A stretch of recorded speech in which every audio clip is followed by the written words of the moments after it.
അസ്സലാമു അലൈക്കും. എല്ലാവർക്കും നമ്മുടെ പുതിയ വീഡിയോയിലേക്ക് സ്വാഗതം. അപ്പോൾ ഇന്ന് ഞാൻ വന്നിരിക്കുന്നത് ചോറിൻ്റെ കൂടെ കഴിക്കാൻ പറ്റിയ നല്ലൊരു കറിയായിട്ടാണ്. നല്ല രുചിയുള്ള വെണ്ടയ്ക്ക തീയലാണ് നമ്മൾ ഇന്നിവിടെ ചെയ്യുന്നത്. അപ്പോൾ നമുക്ക് അതെങ്ങനെയാണ് ഉണ്ടാക്കുന്നതെന്ന് നോക്കാം.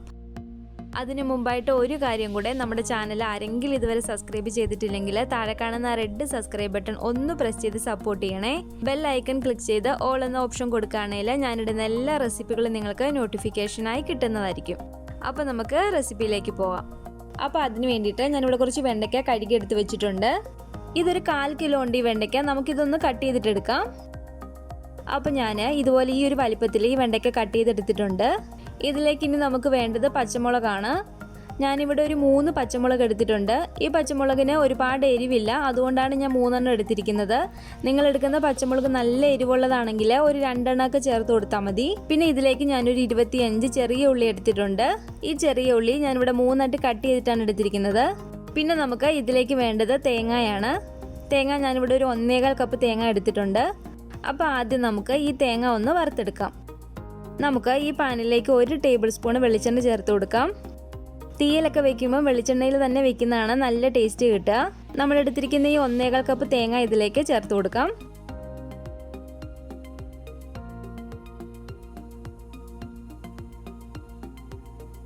ഇതിലേക്ക് ഒരു 1/2 ടീസ്പൂൺ പെരിഞ്ചീരകം കൂടെ നമുക്ക് ഇട്ട് കൊടുക്കാം. എന്നിട്ട് ഈ തേങ്ങ നമുക്ക് നന്നായിട്ടൊന്ന് വറുത്തെടുക്കണം. തേങ്ങ നമ്മൾ നല്ലപോലെ വറുത്തെടുത്താലേ നമ്മുടെ കറിക്ക് നല്ല ടേസ്റ്റ്, നല്ലൊരു കളറൊക്കെ കിട്ടത്തുള്ളൂ.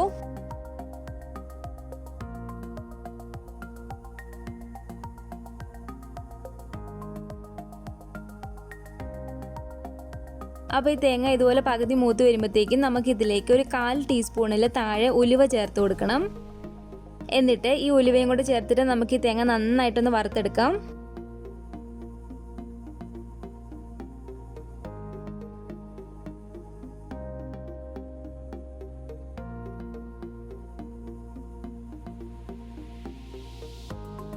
അപ്പോൾ തേങ്ങ ഇവിടെ നല്ല പോലെ മൂത്ത് വന്നിട്ടുണ്ട്. ഈ ഒരു കളറിൽ കിട്ടണം നമുക്ക് തേങ്ങ.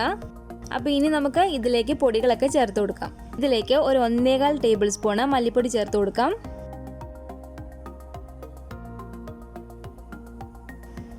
2 table spoon Kashmiri chilli powder ചേർത്ത് കൊടുക്കാം. ഞാനിവിടെ കാശ്മീരി ചില്ലി പൗഡറാണ് ഇടുന്നതുകൊണ്ട് ഒരു 2 ടേബിൾ സ്പൂണൊക്കെ നമ്മൾ ഇടുമ്പോഴത്തേക്ക് ഒരുപാട് എരിവൊന്നും കാണില്ല. നിങ്ങൾ നല്ല എരിവുള്ള മുളക് പൊടിയാണ് എടുക്കുന്നതെങ്കിൽ ഇതിലും കുറച്ച് ചേർത്ത് കൊടുത്താൽ മതി. ഇതിലേക്ക് ഒരു 1/4 ടീസ്പൂൺ മഞ്ഞൾപ്പൊടി ചേർത്ത് കൊടുക്കാം.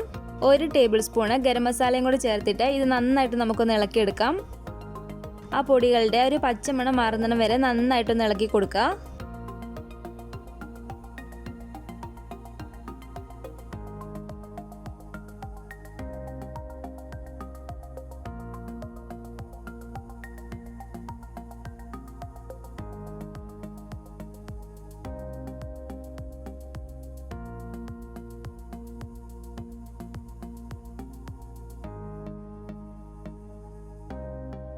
പൊടികളുടെ ഒരു പച്ചമണമൊക്കെ മാറി വന്നിട്ടുണ്ട്. ഇനി നമുക്ക് ഫ്ലെയിം ഓഫ് ചെയ്യാം.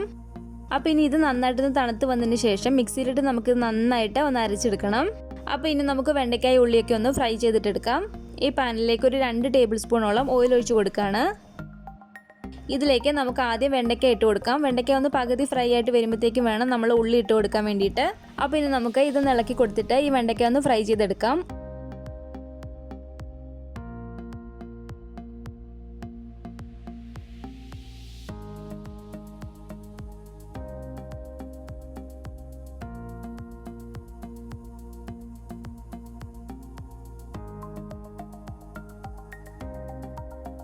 അപ്പോൾ വെണ്ടയ്ക്ക ഇവിടെ പകുതി ഫ്രൈ ആയിട്ട് വന്നിട്ടുണ്ട്. ഈ സമയത്ത് നമുക്ക് ഉള്ളിയും കൂടെ ചേർത്ത് കൊടുക്കാം. അപ്പോൾ ഞാൻ കട്ട് ചെയ്ത് വെച്ചിരിക്കുന്ന ഈ ഉള്ളിയും കൂടി ഇതിലേക്ക് ഇട്ട് കൊടുക്കുകയാണ്. 3 പച്ചമുളക് ഇതുപോലെ നെടുവേ കീറിയതും കൂടെ നമുക്ക് ഇട്ട് കൊടുക്കാം. നമുക്ക് ഈ ഉള്ളിയും കൂടെ ചേർത്തിട്ട് നന്നായിട്ട് ഇളക്കി കൊടുത്തൊന്ന് ഫ്രൈ ചെയ്തെടുക്കാം.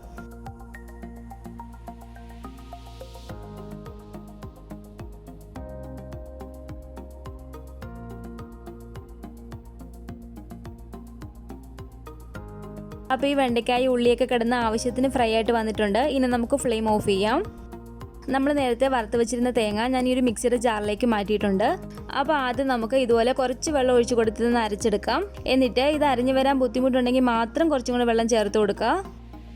അപ്പോൾ ഞാനിതിവിടെ നല്ലപോലെ അരച്ചെടുത്തിട്ടുണ്ട്.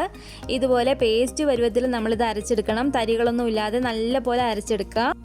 നമ്മൾ അരച്ചെടുത്ത ഈ അരപ്പ് ഞാൻ ഈ ഒരു മൺചട്ടിയിലേക്ക് മാറ്റിയിട്ടുണ്ട്. ഞാൻ ഇതിലേക്ക് നമ്മുടെ മിക്സിയുടെ ജാറിൽ ബാക്കി വന്ന അരപ്പ് കഴുകിയ 1 ഗ്ലാസ് വെള്ളം കൂടെ ചേർത്ത് കൊടുക്കുകയാണ്.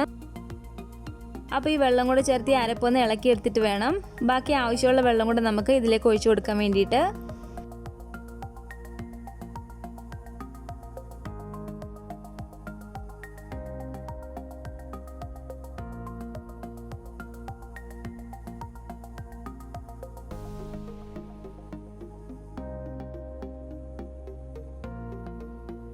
അപ്പോൾ ഞാൻ ഇതിലേക്ക് ഇനി 1 ഗ്ലാസ് വെള്ളം കൂടെ ചേർത്ത് കൊടുക്കുകയാണ്. തീയലാകുമ്പോഴത്തേക്ക് ഒരുപാട് വെള്ളം പോലെ അല്ല ഇരിക്കുന്നത്, കുറച്ച് കുറുകിയിട്ടാണ് ഇരിക്കുന്നത്. അപ്പോൾ നമ്മൾ അതിനനുസരിച്ച് വേണം വെള്ളം ചേർത്ത് കൊടുക്കാൻ വേണ്ടിയിട്ട്.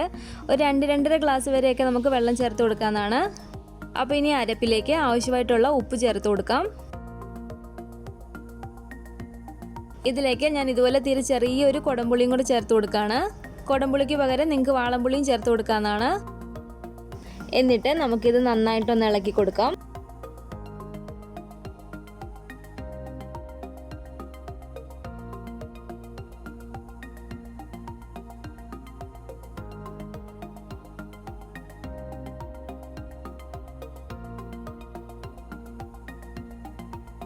അപ്പോൾ ഇനി അരപ്പൊന്ന് ചൂടായിട്ട് വരുമ്പോഴത്തേക്കും നമ്മൾ ഫ്രൈ ചെയ്ത് വെച്ചിരിക്കുന്ന ഈ വെണ്ടയ്ക്കായും ഉള്ളിയും പച്ചമുളകും കൂടെ നമുക്ക് ചേർത്ത് കൊടുക്കാം.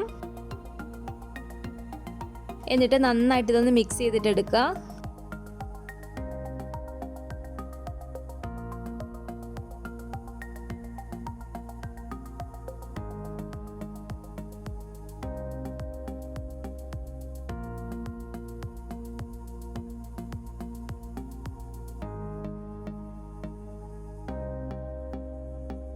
ഇതുപോലെ ഇത് തിളച്ച് വരുമ്പോഴത്തേക്കും തീ നന്നായിട്ട് കുറച്ചിട്ടിട്ട് ഒരു 5 മിനിറ്റ് ഇതൊന്ന് കുക്ക് ചെയ്തിട്ടെടുക്കണം.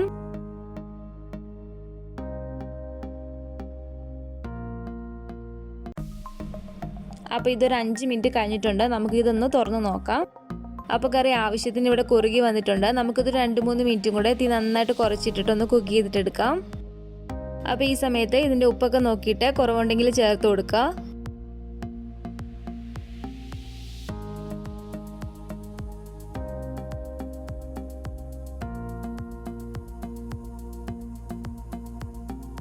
അപ്പോൾ കറി ഇവിടെ റെഡി ആയിട്ടുണ്ട്. നമുക്ക് ഫ്ലെയിം ഓഫ് ചെയ്ത് ഇതിലേക്ക് വറവിട്ട് കൊടുക്കാം.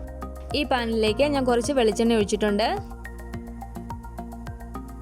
ഇതിലേക്ക് നമുക്ക് കുറച്ച് കടുക് ഇട്ട് കൊടുക്കാം. 2 വറ്റൽമുളകും കൂടെ ഇതുപോലെ കീറിയിട്ടിട്ട് കൊടുക്കാം.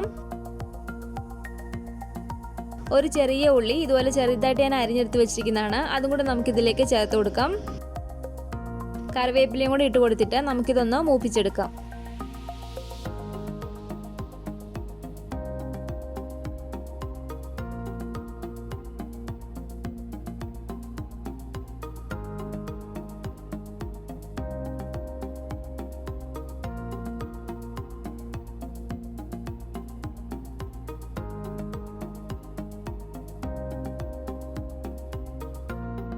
അപ്പോൾ ഇതിവിടെ മൂത്ത് വന്നിട്ടുണ്ട്. നമുക്കിത് തീയിലേക്ക് ഒഴിച്ചു കൊടുക്കാം.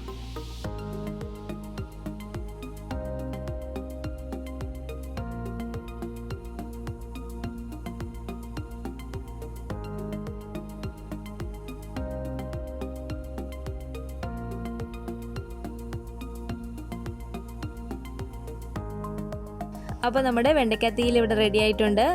ചോറിൻ്റെ കൂടെ കഴിക്കാൻ പറ്റിയ നല്ല രുചിയുള്ളൊരു കറിയാണ്. ഇതുവരെ ഉണ്ടാക്കി നോക്കാത്തവർ തീർച്ചയായിട്ടും ഒന്ന് ട്രൈ ചെയ്ത് നോക്കണം. അപ്പോൾ നിങ്ങൾ ട്രൈ ചെയ്തിട്ട് നിങ്ങളുടെ അഭിപ്രായങ്ങളൊക്കെ കമൻറ്റ് ബോക്സിൽ അറിയിക്കുക. മീൻകറിയൊക്കെ പോലെ തന്നെയാണ് ഈ തീയലും ഇരിക്കുന്നതോറും നല്ല ടേസ്റ്റാണ്. പിന്നെ നമ്മുടെ വീഡിയോ ഇഷ്ടപ്പെട്ടെങ്കിൽ ലൈക്ക് ചെയ്യുക. നിങ്ങളുടെ ഫാമിലി ഫ്രണ്ട്സൊക്കെ ആയിട്ട് ഒന്ന് വീഡിയോ ഷെയർ ചെയ്ത് കൊടുക്കുക. പുതിയതായിട്ട് ആരെങ്കിലും ഈ ചാനൽ കാണുന്നുണ്ടെങ്കിൽ താഴെ കാണുന്ന റെഡ് സബ്സ്ക്രൈബ് ബട്ടൺ ഒന്ന് പ്രസ് ചെയ്ത് സപ്പോർട്ട് ചെയ്യണേ. ബെല്ലൈക്കണും കൂടെ ക്ലിക്ക് ചെയ്ത് ഓൾ എന്ന ഓപ്ഷൻ കൊടുക്കുകയാണെങ്കിൽ ഞാനിടുന്ന എല്ലാ റെസിപ്പികളും നിങ്ങൾക്ക് നോട്ടിഫിക്കേഷനായി കിട്ടുന്നതായിരിക്കും. ഇൻഷാ അല്ലാഹ് വീണ്ടും നമുക്ക് ഇതുപോലെയുള്ള നല്ല നല്ല റെസിപ്പികളായിട്ട് കാണാം.